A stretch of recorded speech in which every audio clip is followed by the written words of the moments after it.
Assalamualaikum warahmatullahi wabarakatuh.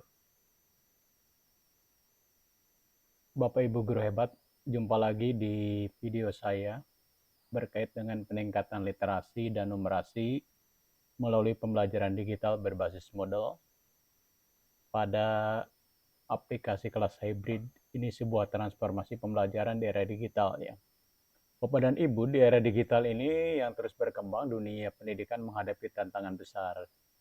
Bagaimana menyiapkan generasi yang tidak hanya cakap teknologi tetapi juga kuat dalam literasi numerasi. Ini adalah latar belakang saya mengambil peningkatan literasi dan numerasi karena literasi dan numerasi di sekolah kita itu masih relatif rendah, begitu kan. Nah, saya coba dengan transformasi pembelajaran menggunakan berbasis model pada aplikasi kelas hybrid ID. Nah, kenapa literasi dan numerasi penting?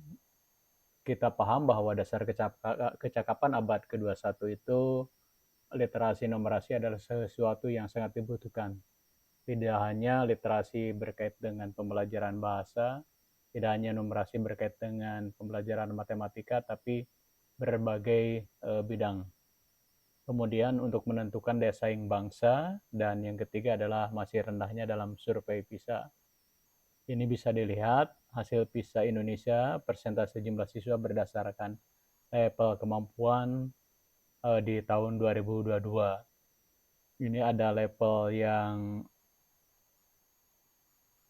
1 sampai level tertinggi 6 itu tampak sekali bahwa yang kita di membaca itu ada di level 1A, masih ada di level 1A 35,42 itu kan seperti itu.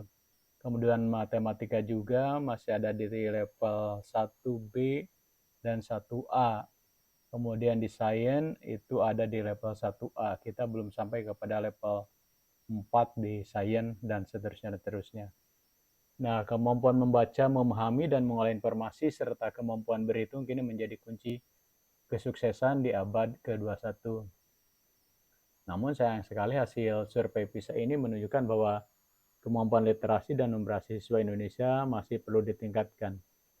Literasi numerasi tidak hanya berkait dengan membaca, tapi bagaimana mengolah informasi atau bacaan, kemampuan berhitung berkait dengan konteks kehidupan dan sebagainya. Kemudian Bapak dan Ibu, bagaimana sekolah menjawab tantangan ini? Nah, sekolah perlu bertransformasi. Salah satu solusi inovatif yang kini diterapkan. Kemudian model ini adalah ruang belajar digital yang terbuka, gratis dan fleksibel, dapat disesuaikan dengan kurikulum, menyediakan forum, kuis, tugas, dan proyek digital. Jadi Bapak Ibu guru dapat membuat ruang belajar virtual yang lengkap dari forum diskusi hingga proyek kreatif. Semua dapat diakses kapan saja dan di mana saja. Ini contoh pembelajaran interaktif misalnya menggunakan H5P, teks prosedur. Nah, di sini ada kuis ya di bagian ininya yang bisa diurutkan sesuai dengan pengertian teks prosedur yang seperti itu. Ini tantangan berkait dengan implementasi model. Kemudian apa yang dapat kita lakukan untuk menghadapi tantangan seperti itu? Langkah pertama adalah pelatihan guru ya. Guru dari melek teknologi menjadi cerdas pedagogis gitu kan. Jadi tidak hanya dia mampu menguasai teknologi tapi juga menjadi cerdas pedagogis. Artinya tool ini atau model sebagai sebuah alat, sebagai sebuah tool itu juga bisa dikembangkan sesuai dengan prinsip-prinsip pedagogis. Nah, langkah pertama melatih guru ini, pelatihan tidak hanya mengajarkan cara menggunakan model, tapi juga bagaimana proyek merancang pembelajaran berbasis masalah dan proyek, itu kan, project based learning atau problem based learning itu bisa kita manfaatkan di platform model seperti itu. Kemudian langkah kedua, konten literasi dan numerasi digital. Karena video ini berbicara tentang peningkatan literasi numerasi menggunakan model, secara custom di model itu kita bisa membuat tantangan membaca digital, kemudian misi numerasi berbasis data, studi kasus lintas mata pelajaran. Ini bisa berkolaborasi atau kolaborasi interaktif kalau di dalam pembelajaran mendalam. Guru bahasa Indonesia bisa membuat tantangan membaca, guru matematika merancang misi numerasi, dan guru IPA mengajak siswa menganalisis data, semua dilakukan di model. Itu bisa dilakukan semuanya. Kemudian berikutnya, langkah ketiga, kolaborasi dan diskusi digital. Forum bagi anak-anak tidak hanya ruang bicara, tapi ruang berpikir.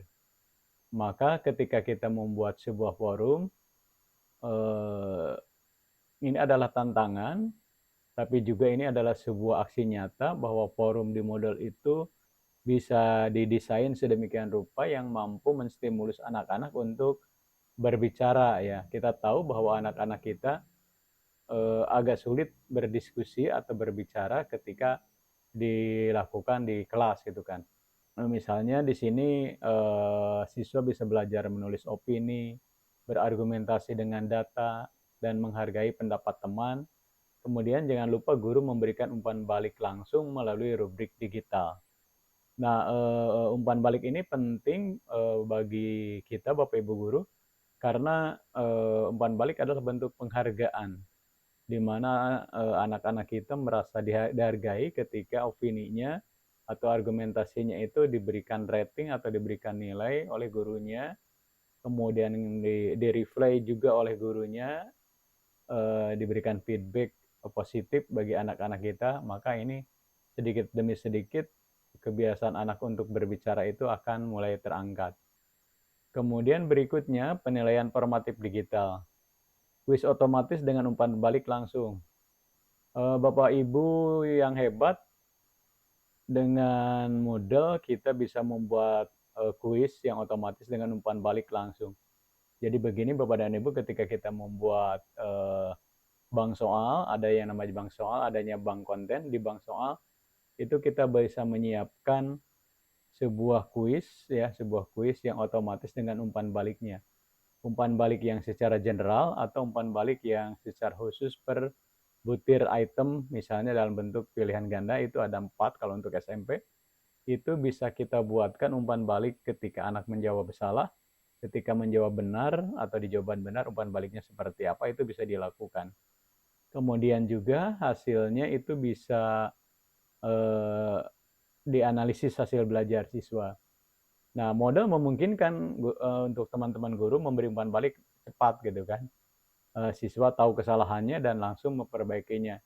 Inilah pembelajaran reflektif digital gitu kan. Jadi kalau mereka di rumah pulang dari sekolah sekitar pukul 2 gitu kan, waktunya kita misalnya manfaatkan 1 jam atau setengah jam mungkin untuk mengerjakan pembelajaran pada aplikasi berbasis model di kelas hybrid ID. Kemudian juga ada pembentukan tim literasi dan numerasi digital. Ini juga penting karena kita perlu memahamkan kepada rekan-rekan guru yang belum begitu paham tentang literasi dan numerasi digital, terutama di mata pelajaran non bahasa Indonesia dan non matematika. Padahal sebenarnya ini bisa juga dilakukan di mata pelajaran lain seperti IPS, IPA misalnya. IPS kita punya data-data statistik dari BPS ya, itu bisa dimanfaatkan untuk pembelajaran IPS atau pembelajaran lainnya. Nah, kemudian sekolah juga mendukung melalui kebijakan dan fasilitas. Tim literasi dan numerasi digital bertugas memastikan inovasi berjalan berkelanjutan. Kemudian dampak pada numerasi semakin kontekstual. Belajar dengan data nyata, menghubungkan matematika dengan kehidupan. Siswa tidak hanya menghitung angka, tetapi menganalisis data ekonomi, sains, dan sosial. Numerasi menjadi hidup dan bermakna. Ini contoh misalnya persentase penduduk Indonesia menurut pulau utama gitu kan. Nah, ini kan kontekstual kan Bapak Ibu ya, sesuai dengan data. Kemudian guru lebih kreatif